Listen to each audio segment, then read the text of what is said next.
Hello everybody and welcome to the Moto Mill. We've got a really awesome motorcycle here today. The infamous 1971 Suzuki tm400 Cyclone. An open class monster that quickly garnered a really bad reputation. Now, on the front you'll notice that this bike does have a shoulderless wheel on it instead of the proper shouldered wheel that these came with stock. As well as the front forks were slightly upgraded, very similar to the original ones. Both of them are very bad on squared off bumps. They hurt the machine a heck of a lot. On the rear, you'll also notice that I've got one that matches the front, a shoulderless one instead of shouldered. And I do not have an airbox on it. So there's a few things wrong with this machine, but I'm using it as a race bike, so it does me pretty good. Now, on the rear, one of my favorite things about this bike, it's got these really cool shocks. Don't know a heck of a lot of the history about them, but I believe they're KYBs. There was just so many people making different aftermarket bodies at the time that it's tough to know who made these exact ones, but they did an excellent job. They're really high quality. And whoever did the internals was really, really good. These shocks actually seem to work a lot more like, kind of like the Quality of Works performance shocks that we buy now for our vintage racers. So they did really good.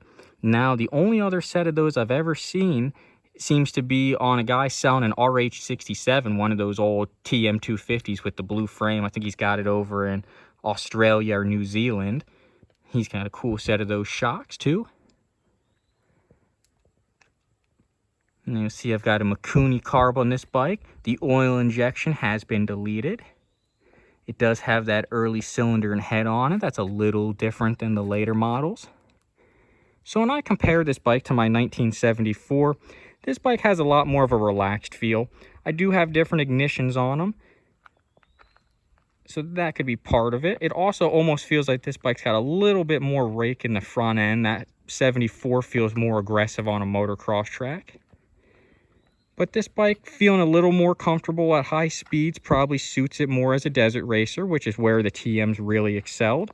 They were always a little too heavy for motocross, but their high power, high speed, and good reliability made them really formidable in the desert. Now, with magnesium casings, I'm always afraid, but actually, I don't think I've ever had a TM tear up on me. Their magnesium casings are really high quality. Got an original seat cover on this bike. It does have a couple little patches on it. Keep it alive for as long as I can. This gas tank is awfully pretty. Really tough to find them like that anymore.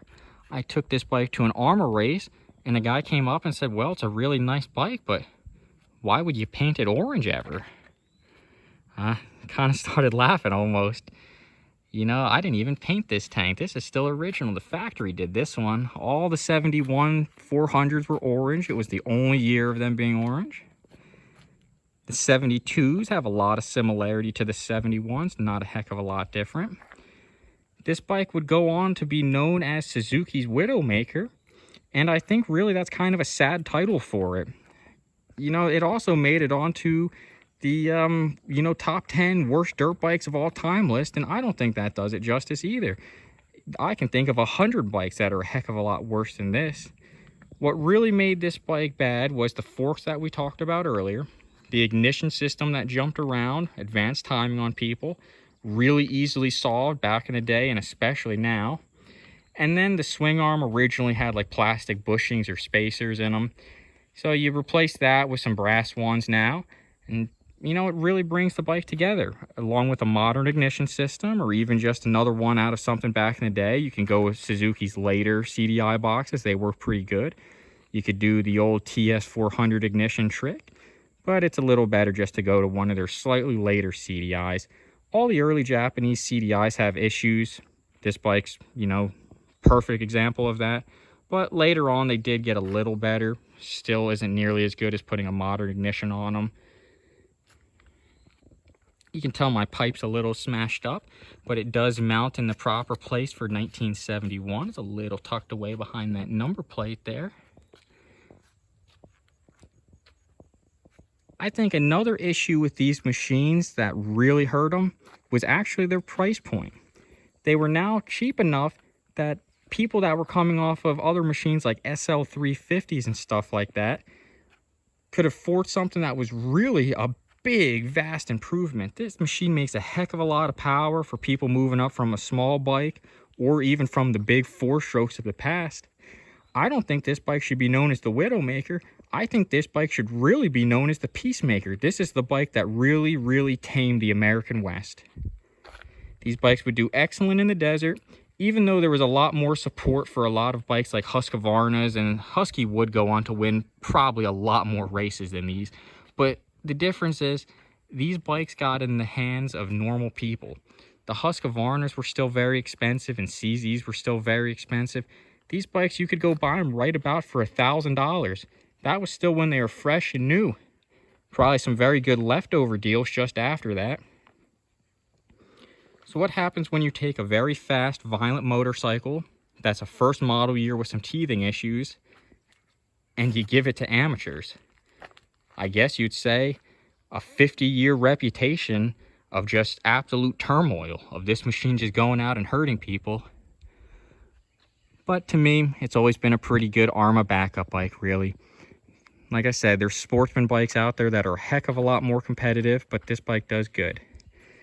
You really have to compare this bike to a couple other big industry titans from back then, like Yamaha's RT1MX, Montesa Capra GP, and Bultaco El Bandito. Really, those machines would all end up suffering the same issues. They would all be high horsepower monsters, but they would all be overweight.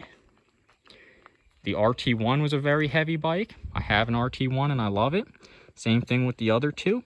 I love my Bultaco El Bandito, but truthfully, it's a real handful.